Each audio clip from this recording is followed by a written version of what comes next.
وەختتان وەخێر خەڵکە کوردەوار و میدوارم لە هەر کوێ هەن ساق و سەلامەت بن. ئەو دیبەیتەم لە ژێر ناوە نەغدە محتەدیە شارلاتان دانیاگە بۆ یارانە ئاخێزە کوردەوارە سەربەخۆ و هەر ڕۆڵەیەکی تری ئینقلابی کە گەرەکێسی شەرایطە موجود بگۆڕێت. پێشووتریش بارها ئشارەم پێکردەگە وەختی گەرەکتە مردمێ نابوود بکەی ئلیتە ئەو مردمە نابوودکە. بارها ئشارەم پێکردەگە بە تایبەتی لە دادگاهە قیامەتیانە هەڵەبجا کە دەوڵەتە ئەڵمانە نازی وەختی گەرەکی بوو کە ئوروپای شەرقی و ئوکراین بکاتە زەمیمەی خاکە خۆی و بە عنوانە حەیات خەڵوەتە ئاڵمان هەڵی بژێرێت ئەوەڵین کارێکە کردی تەمامە سەران و ئەدیتگەلە جەوامع ئوروپای شەرقی لەبین برد. وەختێ سەرە ئلیتەکانە جامعەیەک داناکانە جامعەیەک بکوتیت پەیکەرێکی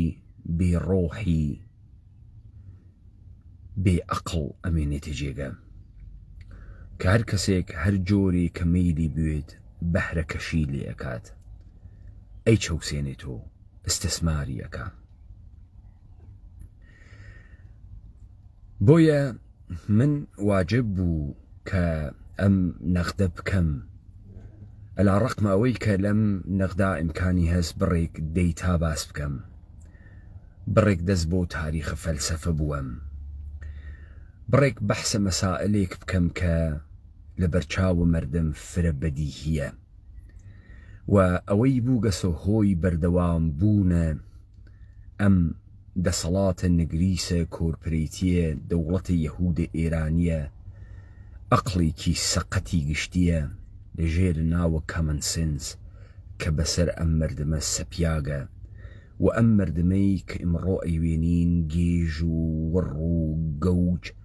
خەریکە لە ژێرە بار زوڵم و سەتەم و ئستثمار و تەبعیز و کاولکاری و بێهەمە چیزی و هیچ و پوچیان نابوو دەکرێت. ئەمما بۆ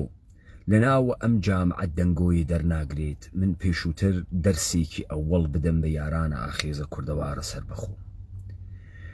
جەمعیەتە 85 ملیۆنیە کولە ئینزمامیە ئێرانە یەهودە ئانووسی نەتان خەڵەتێنێ. من وارنە جامعە و جەمعیەتە تاران فکر بکەن دەست پەیداکردنە بە ساختارە حکوومەت و دەسەڵات سەختە چون ئەم گشتە کە لە زلەی مدعیەی فرەبێژەی ڕوودارەی واتیە. ئەوانەی کە ئێوە ئەیوێنن مشتێ مردمانە عادی تابعە شەهەواتە ترسیاگ بە شوێنە لوقمەنانێکە لە دەسە حاکمیەتێکە کە هەرچی شتەگرکێسیە دەسەوە خەریکن کلک ئەجەڕێن و تەبلیغات بۆ حاکمیەت ئەکەن. تەرەفە ئێوە ئەوانن وا بنەڕەتە ئەم حاکمیەتیانە دانیاگە کارمەندینی تئۆری بافی بۆ ئەکەن ئیدئۆلۆگی ئەم جەریانن. هەر بۆیە ئێوە مستەقیمەن لە ئەوان ئەدەن و تەمامە ئەمانەی کە ئەیوێنن لە بەردەستانە ئیزافە سوێسیاگە ئێشێ لەمانە تێپەڕن و مستەقیمەن لەگەڵ ئەوانە دەرگیر بوون. گو اینکە لە تەحلیلە ئینقلاب مەشروتیەتە دەوڵەتە ئێرانیە ئەوەی کە بەحس ئەکرێت و بە عنوانە تاریخ ئەیدەنە دەرەوە بە تایبەتی ئێران شەهریەکان بەحسەکەن لە زەرورەتێکە کەسانە ناوە حکوومەت، دەربار، حاکمیەت، وەکیلەکان، سوفەرا و ئەوانەی نریاگنە دەرەوە و هەنەریاگنە دەرەوە پێی پێ ئەوەن وەسعیەکەن کە ئەمە بگۆزنەوە. کەواتە ئەوەی کە ئێوە تەکیا دەست بە یەخەن مەغزەکان ئەم حاکمیەتەنە، ئەوانن کە ئەم حاکمیەتە ئەبەن بەڕێوە، ئەوانن کە ئەم سیستەمیانە دانیاگە و ئەم مردمیانە خەسیاگ و درۆزن و بێ کەڵک و هیچ و پوچ کردگە و ئێوە لەم مردمە هیچ وزەیەک ناوێنن، هیچ حرەکەتێک ناوێنن بێجگە لە ڕاستایی کاولکارترکردنە خۆیان و نابوودترکردنە خۆیان. ئەبەی موحتەدی دەبیرە کل حزب کۆمونیستە ئێران بووگە. ئەبەی موحتەدی وەختی خۆیشی لەبەر خاتری زەعفی تێئۆریکی کە بووی جەماعەتە سەهەندی لە تاران و هاورد تا شەڕە پەیکاریەکان و ڕاهە کارگەریەکان و ئەو چەپوو لە ئەحمەقە ئێرانیانەیان بۆ بکە، چون خۆی دارای فەقر بوو، فەقرە معرفەتی بوو، فەقرە دانشی بوو. بەڵام بۆ خاتر شەرایەتێک کە دەوڵەتە ئێرانی ئەمانەی دروست کرده بوو مەشیایە بمایێتۆ لەسەر کۆڵەکەی ئەم داستانە چەپە تا بە ئیمڕۆ بەردەوام بووکە. بۆ ئەوانەی کە لە ژێرە ناوە ئەو حیزبەی وا ئەبەی موحتەدی دەبیرە کولی بوو لە ژێرە فەرمانە کۆمیتە مەرکەزیە ئەوانە کوژریان و ئێوە وادار ئەکا گەلە کۆمەیە ئەحمەقانەیە مشتێ ئینسانە مرتەجع کە ئەحترام دابنێن بۆ ئەوانەی کە لەم مەسیرە کوژیاگن ئەلا ڕقمە تەمامە خاسیەکانیان سادە نەگەریەکانیان هەر چەشنە کردیت دانێک بە نیروویەکی مرتەجع، بە نیروویەکی دواکەوتک، بە نیروویەکی داردەس لە خۆ دوورکەوتن لە ئەسڵە ئینسانیە خۆ دوورکەوتن و خۆ خەڵەتاندنە و گەورەترین جۆرمە لە حەقە ئینسانیەت و لە حەقە بەشەریەتە. ئەبەیە موحتەدی سەوارە بەرمەوجە فعالیەتە مەدنی بازیە دەوڵەتە ئێرانی هاتکە لە مەلیژەکێک وەکو وریای غەفوری مەلیژەکە بەرساختەیە سپاهە پاسداران استفادەکە. خب من ئێشێ ئەمانە بکەمەوە تا مردمە نادان، مردمە جاهل، مردمە حانق، مردمە کوتەک خواردگە شەلاق خواردگ و هیچێکی بۆ نەماگەسەوە وەلی سواڵە احترامەکە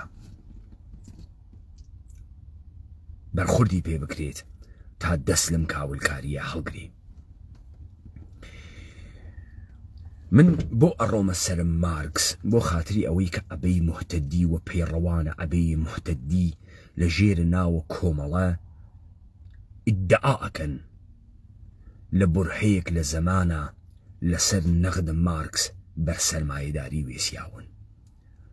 وجودێکیان خۆ نەبوو لە خۆیان، ئەوەی مارکس نەغدی کردبوو لە سەرمایەداری ئەمانە لەسەری وێسیابوون. مارکس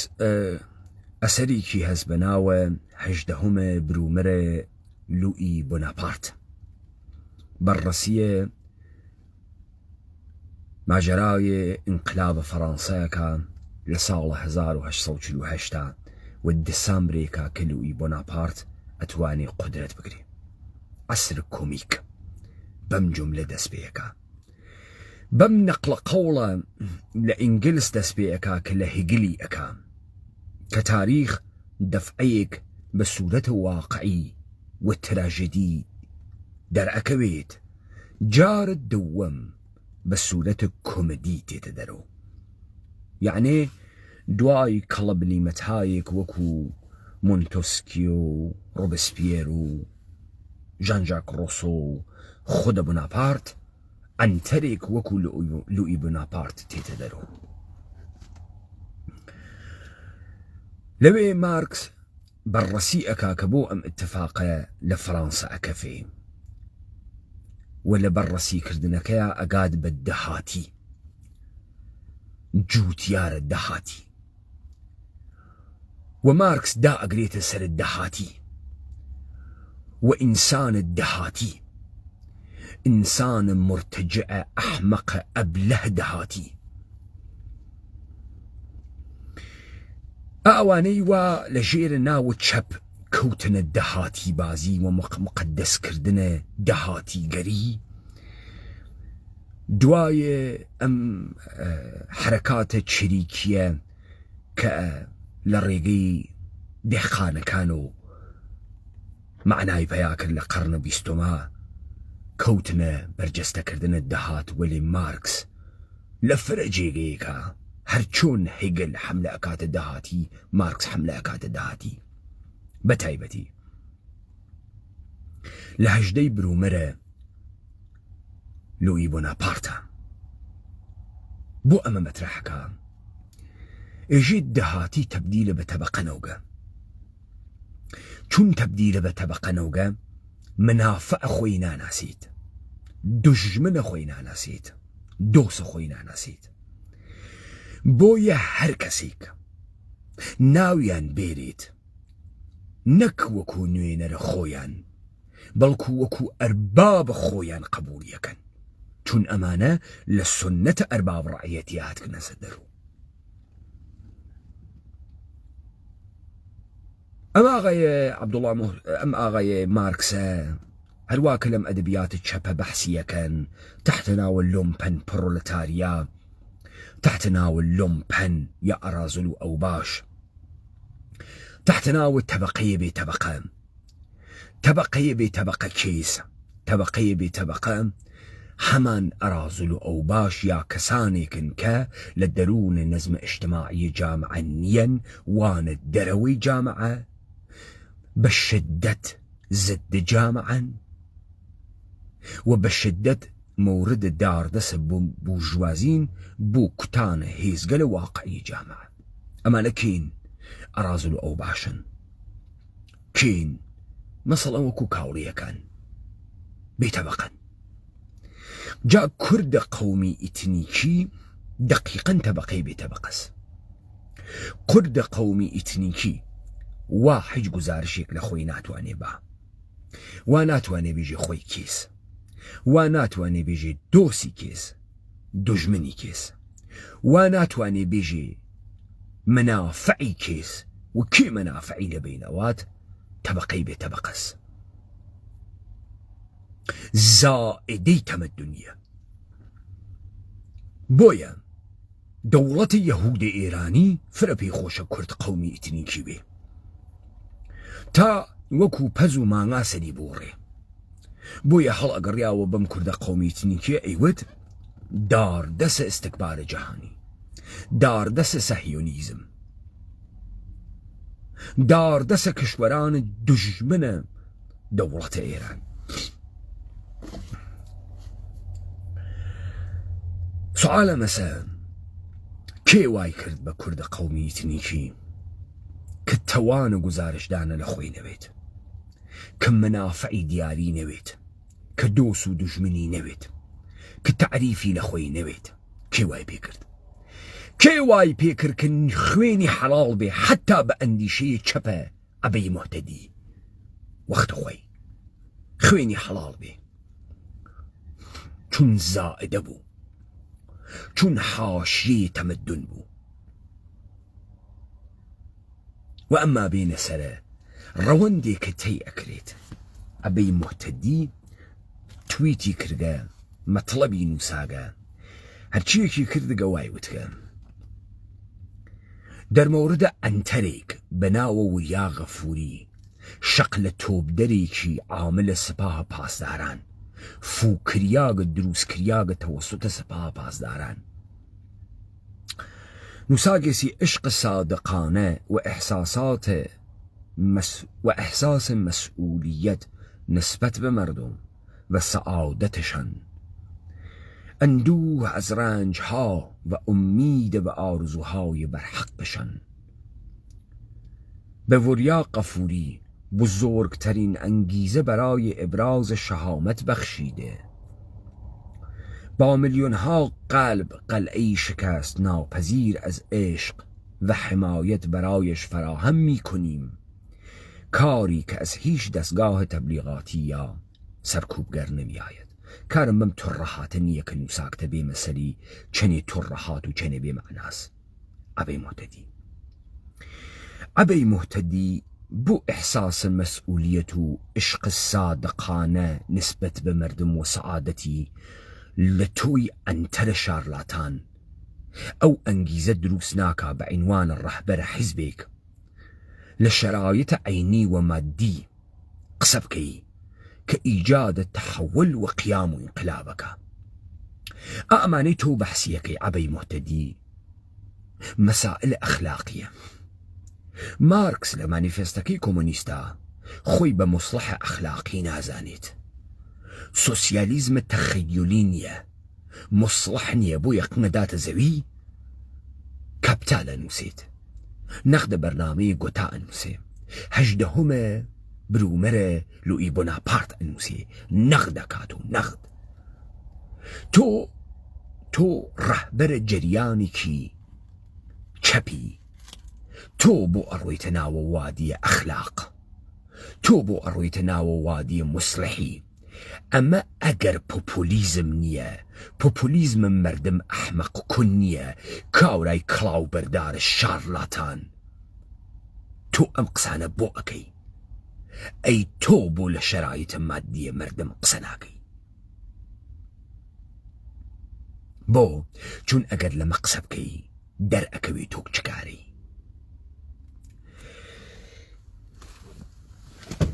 كارل شميت تأولي پرداز دولة توتاليتر هل أقريتو بتأولي پرداز دولة مطلقة بناو توماس هابز اجي أم كاوراي كاولة ليبرال شرمنة چون من أزانم كأم كاوراي كاولة ليبرال شرمنة لوي كمن خوم دجمن ليبرالي چون من دجمن ليبراليم أزانم كي ليبرالا ناوي كدوس ليبرالي بم أبي مهتدي من چون انقلابي مزانم تو انقلابي نيت حج وقت نوكي من چون طالب قدرتم أزانم تو حج وقت طالب قدرتني تو كارمندي وكاريك أكيك أربابك حقوق بي أدا ليتي داواكا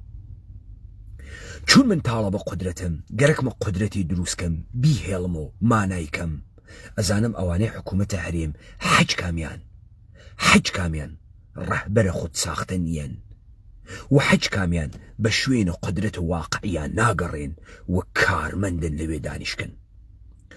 چون منيك خليكم قدرة دروس أكم أزانم چوني دروس أكم أزانم چون أي هيلمو أزانم چون بردوامي أكم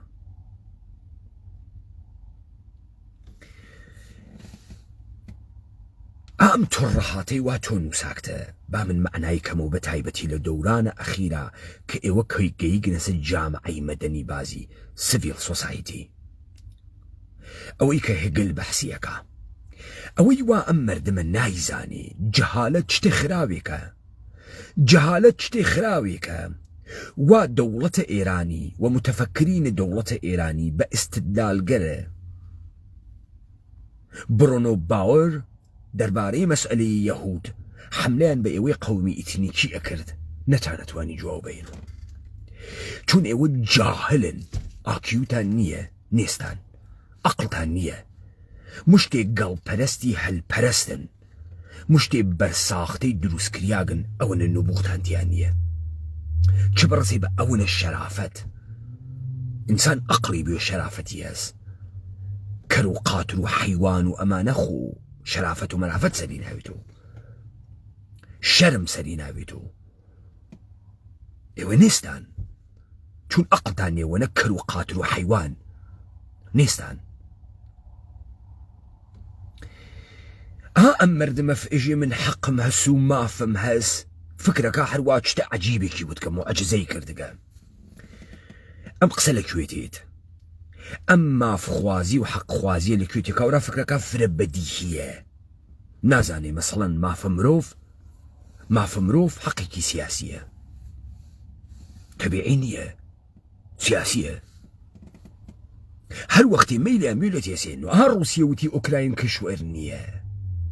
حملة شي بيكرت ويراني شيكا بريطانيا استأيجيد بريتيش سيتيزني حق نية بريفيليجة امتيازة لیت یەسینین و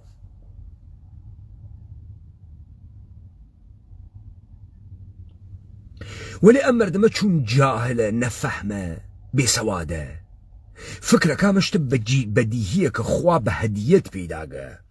لیژگەی نابێت و ئەحیانەن کەسێ پێیان ناوێت لەم دنیا ئەم حەقە سیاسی لێیان بسێنێتەوە هەروە کە دەوڵەتە ئێرانی نایەنداتێ ژە غەڵەتە کرد نەگرا مەوجود نییە و دیتە هیچ ئیدعایەکیان نییە حتا تێنە ئەوروپا ئەم داستانە حەقە وا بەحسیەکەن ئەمە خەریکە بە تۆ ئێژێت ئەمە ئێستا قسانەی تۆ کردەکتە وەسە خودای نامە نوویسی چی کردگە وریای غەفوری و دەوڵەتە ئێرانی ێژێ خەڵکی برسیانە دێ غەڵەتی کردەکە تۆە تۆ کە ناتوانی تەوزیح بەی دەوڵەتە ئێرانی بۆ وا بە مردمەکە دەوڵەتە ئێرانی چۆن دروست بووگە و چۆن ئەم مردمە ڕۆژ بە ڕۆژ برسیتر بێهوڤیەتتر بێ قودرەتتر بێ دەسەڵاتتر هیچ و پوچتر کاولتر ئەون لە تەریقە ئێوەمانانەوە چۆن ناتواننێوە تەوزیحی بن ئەڕۆنە وادی ئەخلاقیاتە ئەحمەقانە خب تۆم قسانە بۆ ئەکەی شتێک بووگە باو لە دەوران ئیسلاحات و بەبعد حەلیم و کوردستانی شفێری بووگە بە ناوە فەعالینە مەدەنی ئەم جامعەی مەدەنیە زانین لەکوێ تێتە دەرەوە نەموت کارل شمیت ئیژێ حابز لیبراڵە شەرمنە ئەوەی کە نەزەریەی دەوڵەتە مطلقەی هەست لەوێ کە حابز بەحسە دەوڵەتە مطلقە ئەکا باسە حوزەی خصوصیشەکە باسە ئەوە ئەکا کە حاکمیەت گەرچە ئێعتقادە خۆی ئەتوانێ با بەسەرم مردماوە مردم ئێشێ پەیڕەوە ئێعتقادە حاکمیەتون ئەمە ناتوانێت لە ئیمانە مردما دەخاڵەتکە چرا چون ئەمریکی دەرونیە و ئەمریکی خصوصیە وەختێ تۆ حوزەیەکە خاڵی هێشت کە نێ لە ژێرە نظامە سوڵتا ئەو جارە تۆ دەوڵەتە مطلقە و دەوڵەتە تام و تەمامە لە بین بردگە ئاغایە کاڵشمیت ئێژێ مەگەر ئەکری دەوڵەتێ بە تەمامە حوزەکانە حاکم نەوێت و ئێشێ بە تەمامە حوزەکانە حاکم وێت تەفاوت دەورەی جەدید چییە؟ بزانە ئەم مردمی ئێمە ئەم مردمی سەرزەمین و کوردەوارە بە قەومی ئتنیکیە کوردەکەی و بە متەوەهمەکانی تریان و بە هاوردەکانی ترکەی سەوانە ناوی سەرزەمینی ئێمە وا قسە ئەکەن بزانە تاریخە کۆنە ئێران خوێندن دلیلە بەوە نییە کە تۆ ئەگەڕیت بۆ شکۆی کوورش نا تۆ وەختێ ئەم تاریخە ئێرانە بەرزۆ ئەەکەی تۆ گەوادیە ئەمڕۆی خۆت ئەخەیتە ئەستۆی باوا گەورە جاکەشەکە چون باوا گەورە جاکەشەکە ڕعیەتە کوورش و کوورش هەر تەجاوزی گەرێکی و ئەی کرد پێی ڕعیەت و اختیارە ماڵ و گیانە خۆی نەبوو هەروە کە کاتوزیان ئێژیت مالکیەت لە دەوڵەتە ئێرانیە ئیمتیازە حەق نییە حاکمیەت هەر وەختێ مێلی بێ لێتە سێنێتەوە پس ئەوەی کە فرە ئێران بازی ئەکاوە تاریخ بازیەکە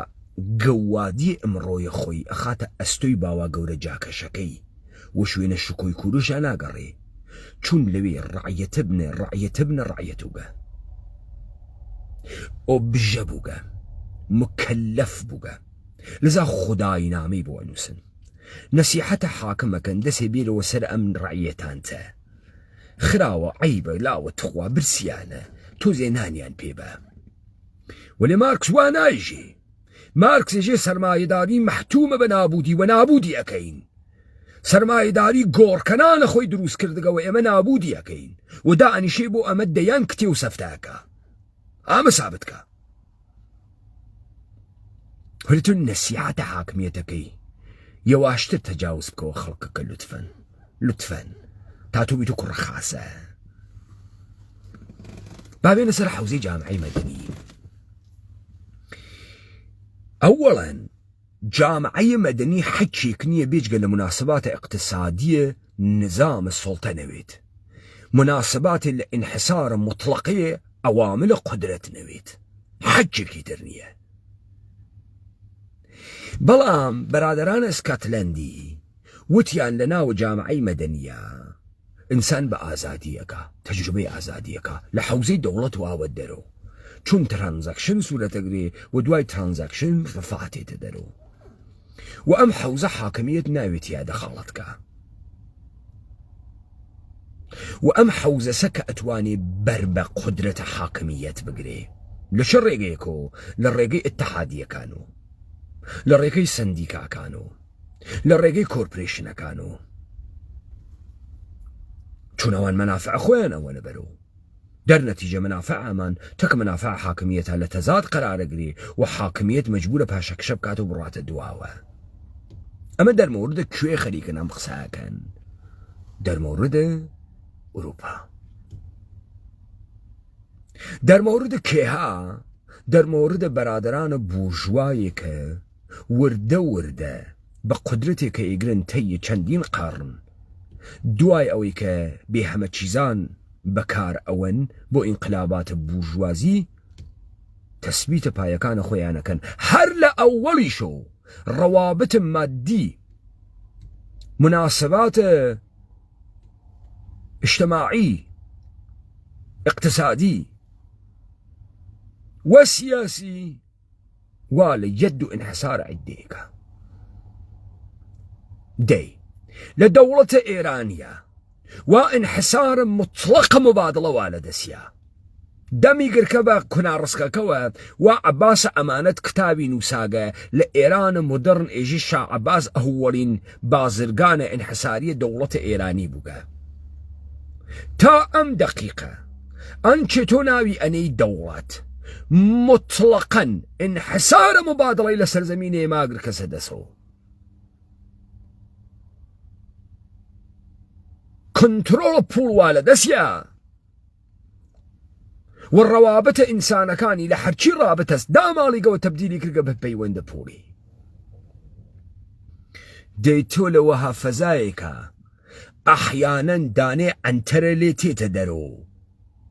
تعبير لمنافع خوي بكاتاتك حاكميتها بتواني بكويت الشر مثلا مليجك عنتري وكوريا غفوري الشقلة توب دريك بو يكي لتي مكان سباي بازداران حذف كردنا أم عنتر الجامانة الدورة ملكرة كار 2 دقيقة بو سباي بازداران 50,000 شقشي هالدا بيدري يك نفر لانا كاتو بيج سباي بازداران شق بشكي بو مقا بياقي شواتي أو جامعة واتي يا مقر بو مقا مردمي شواتي أو جامعة ديتو ام توهم بو أدي چون دولة إيراني مأمورتي كردقا دولة حتى لدولة إيران دروسكي تكان ناخويتر ساختار حاكمية تكان ناخوا لذا تو كوي دروسكي وهم جامعي مدني وهم جيجيك واتيا إنسان كان آزاد النموت بياعكن وأتوانن شكست حاكمية دروسكا أزاني بو لإيران عندي شي سياسي نية بو فيلسوف سياسي نية أزاني بو نية چون أمردما أحمقي إيران قدرتنا ناسيت وقت قدرتنا ناسي ناتواني وردي شيكاتو وقت ناتواني وردي شيكاتو ناتواني تكيا شركة ناي ناسي كوبيكي أحمقانة دولتان نظام السلطة ورقيانا لقلا داين نياقا مردمكيش حيج بيوندي كان تكي يكتريانية حيج حافظي كان لخويا نماقا حيج كنترولي كيشيان نية حيج سرنوشتي كيشان لآن خويا نانية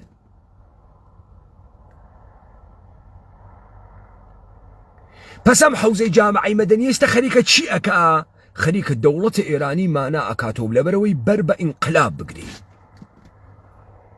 نيلي انقلاب سورة بقري ساختارة كوربريتية دولة يهود إيراني لبين بواد تبديلي بكا بواقعيتك غير قابل إنكاري نغور بويا سباي بازداران عنتر مليجك جامعي مدني بودروزكا بدروستکردنە حەواشیە تەرانە و گۆرانی و ماجەراهای عشقی و تەرانەهای سەخیف مبتەزەلە جنسی و ئەنتەرە سلیبریتیە فوتباڵیستە شەق لە تۆپدەرە بێشەرەف لە تۆ بێشەرەفتر وا ئێستا گەلە کۆمەتان لە مردمە کردگە لە ئەحمەقی و حماقەتا بیان هێڵۆ بۆ نایەن تەوزیح بدەن نەقش جامعەی مەدەنی چییە چۆن لە ئێرانە جامعەی مەدەنی مەوجودە کاورای کاول چۆن لە جامعەی ئێرانە جامعەی مەدەنی مەوجودە جامعەی هەست بەگەر ئێران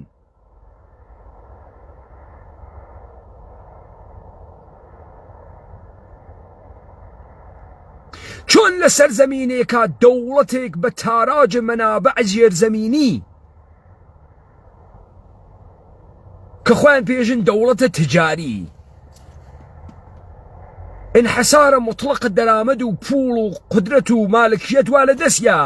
تۆ جامعەی مەدەنیشی هەز ئەنتەر حتاوە تعریفەکەی ئادامی سمیت و فەرگەوسن هەسە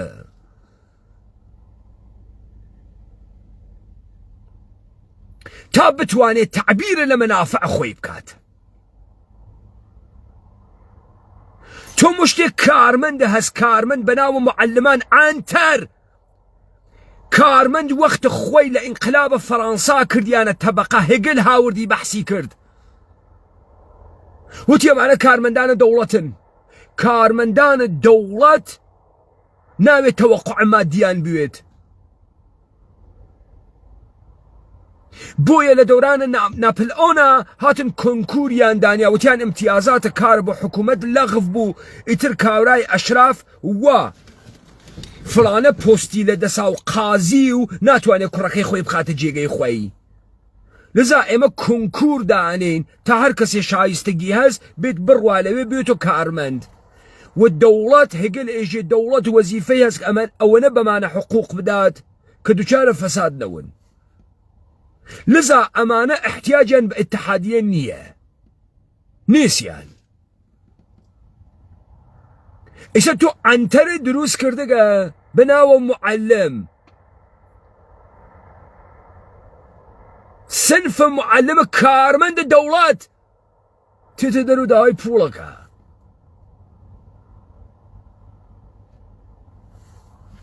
دێ ئەمانە کەی لە تەحوڵاتە دنیای غەربام شکڵیە کەی واسە کەی کارمەندە دەوڵەت تەبەقەس خۆی کارمەندە دەوڵەت ئێشێ خەیرە عمومی گەرەکوێت کوا مەنافع شەخسی تەعقیبەکات بابە حەد لە نەزەریەی دەوڵەت لە نەزەریەی دەوڵەت لەم شتە مۆدێرنەوە بەحسیەکەن ئێوە هەرچی شتە سەر و خنتان کردگە مشتێ فاسدە بێشەرەفن ئێوە سەر و خنتان کردگە وەکو لنگی پێشەواڵی پێهاتکەم سەرزەمینی ئێمە شیرازەی خۆی لە دەست داگە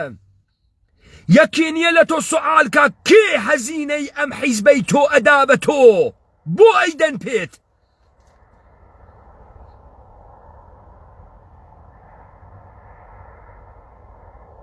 تۆ چه ئیسرارێکت هەست دەوڵەتە ئێرانی بێڵی تۆ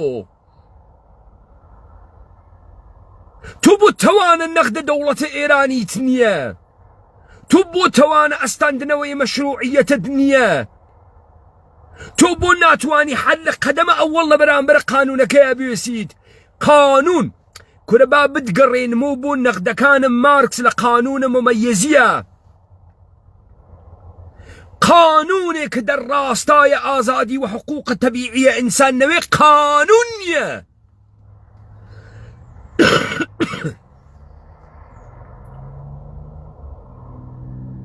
ئێوە چۆن نەتانتوانی حاکمیەتە دەوڵەتی یەهودە ئێرانی مەشروعیەتی لێ بزێنن کورە ئێوە حتا تەشکیکتان نەکرد لە ئەکسەریەت شیعە لە دەوڵەتی یەهودە ئێرانیە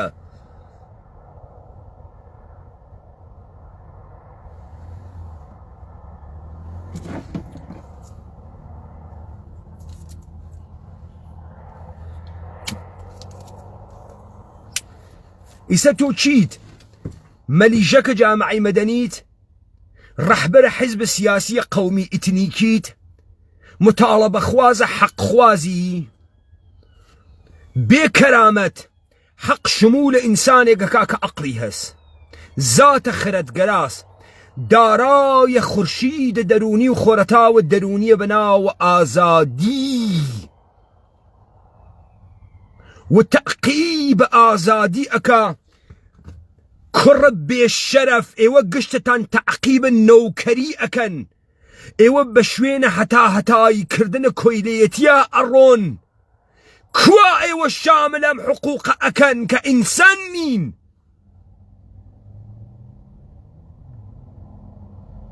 حرچيش تسر وقنتان كرقا چون خلقك بي سوادا چونم خلق قسل ايوه فيرويت بويا لا ايوه فاسترو بو قنترا وقت خوي من لدي بيتك بلاهور مد ايوه باندازي سخافة خوتان مردمتان بچو كردو سخيف كر وآخري خوتان اتقينو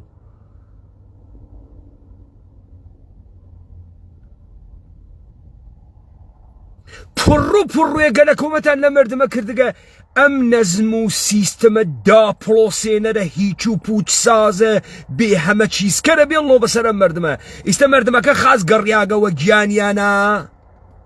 سعادت ناوينن روش و روش سبيونترو برسيتر اوان بمالكيتر اوان روش و روش بمسرفتر اوان توان تداوم النسل شيان نما قزاوزيش اترناكن خاسيان بيهات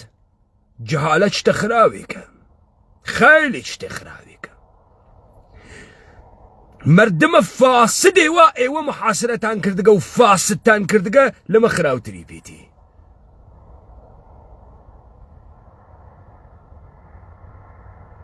لما خراو تريبيتي روج وروج زياتر أرواتنا وحيوانية خوي ديما قر ايوه دم لبيش كوتن نادن دابين بزانم بترهاتي كايجنين لكيو على الراستاي آزادية مقر بشر مودرن مقر بشر السوجة تعقيب كده آزادينية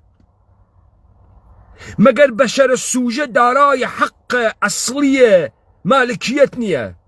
بينا بزانم امتي هل درياغاني سرزمين ايما كاميان مالكيتيان هس ديما قر ايوا نايجن امانة بيش كوتن الدنيا امروجا شون لم بيش كوتن اللقرا جيرتان كردقان ولي بتمام قدرة انسان مطيع الرام تشي وخوار دقا تيلا آسين كرياق دروزا كان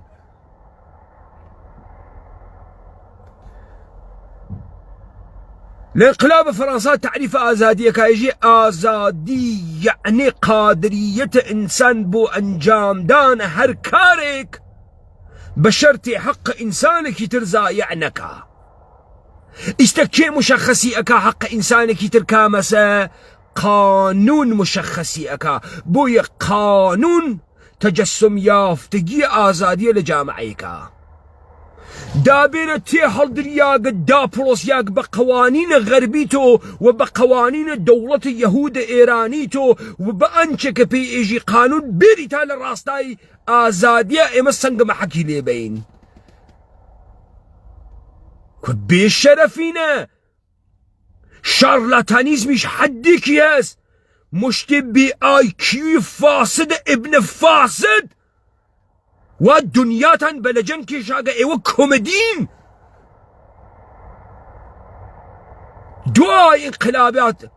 دواي انقلابات واقعي وانقلابي هاي واقعي ومشتي عن ترى كوميدي مزحق مليجكن ولا هجدهم برومرلو يبن ابارتا ماركس باسيكا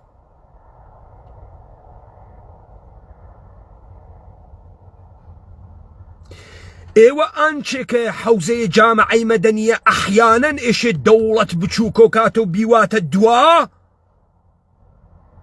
تبديد لانكرقا بأبزار بون هادين كردن السلطة قانون بوليس دسقاها امنيات وهتاي كردن ويا مالكية اوانا بسر امكو بلقاو مردبا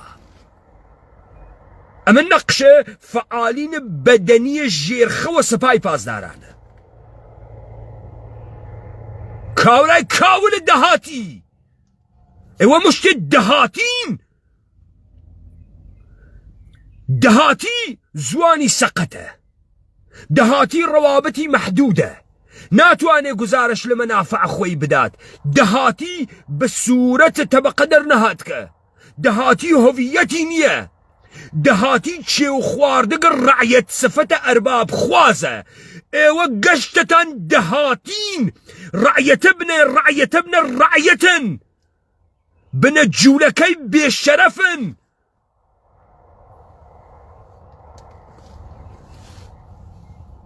مشتی هاوردەی بێدایک و باوکە توخمە تەجاوزن ئەم سەرزەمینە بۆ زاتان نییە بێنە مەیدانە ئێمە چون دەمتان دادورین بە نەغد نایەڵین توڕەهات بێژن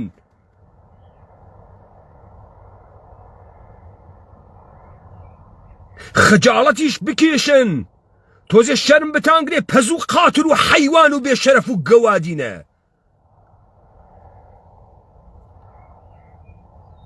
بێن با بە زوانەکەی خۆتان تەکتانە قسەکەم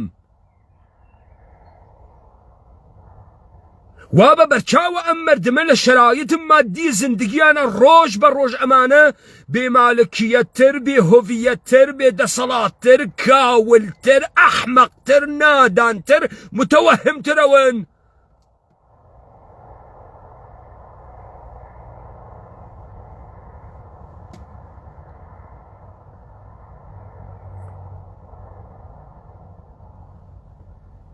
ئەمە حکایەتە داستانێکەمە گیرمان کردگە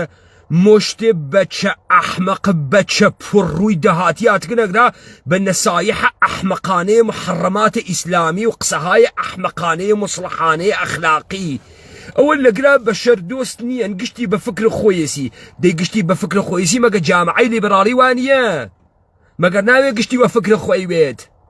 مەگەر ناوێ دیگەران گشتی وەکو ئەبزار استفادەکەن لە یەکتری مەگەر خودە مارکس نەیوە تەواو ڕابطە مقدسی لە بین بردکردیە ڕابطە سرفەن مادی دەی بۆ کاورایشێ بە فکرت دزی بۆ خۆی نەوێ چی بەری پێ ئەگرێ ئەزانی چی بەری پێ ئەگرێت حزورە تۆ لە مەیدانە ئەوەی کە تۆ خۆ بە پیاک بزانی بە ئینسان بزانی بە ساحێوە دەسەڵات بزانی تاو نەتوانێت لێو دزیکە تۆ وێسیاگێ و کوڕە خاسەوێ لە دنیایەکەوە خۆت لە گشت کەسێ فاستتری لە دنیایەکەوە ئەخلاق معنای نییە و ڕەوابەتە سەرمایەداری لە نەوع نەولیبراڵیەکەی حاکەمە لە دنیایەکەوە کارتان بوو گەسۆ موزیکە مبتەزەل دروستکردن و قسەی ناوە ڕەختەخا و ڕەوابەتە جنسی تازە کونا و ئاڵەتە جنسیتان دۆزی گەسۆ کەشف جەدیدە خیلی شاک حەچێکتان بۆ نەماگەسۆ بێ هەمە چیزینە ماگن و ناوگەڵتان حەیرەتەکەن تەماشایەکەن شتە عەجیب و غەریبێکە عەجەب کەشفێکمان کردگە عەجەب سەرمایەیەکە چی لێ دەرتێت بەسە کۆی کەنۆ کۆی کەنۆ ئێمە پێتانی کۆ ئەەکەینۆ ئەمانەی کە من ئێستا نەغدتان ئەەکەم حکمم مەرگتانە خوێنتان حەڵاڵەکەم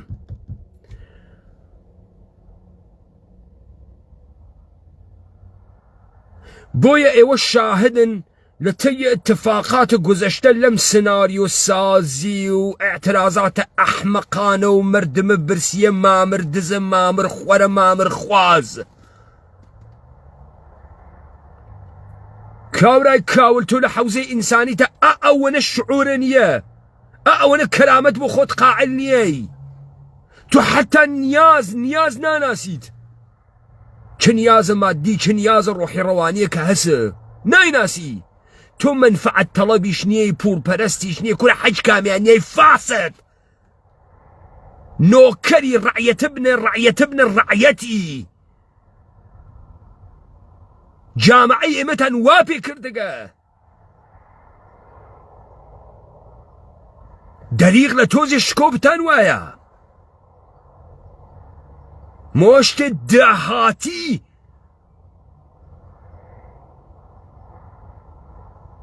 ماپیان کردگە بەم سەرزەمینە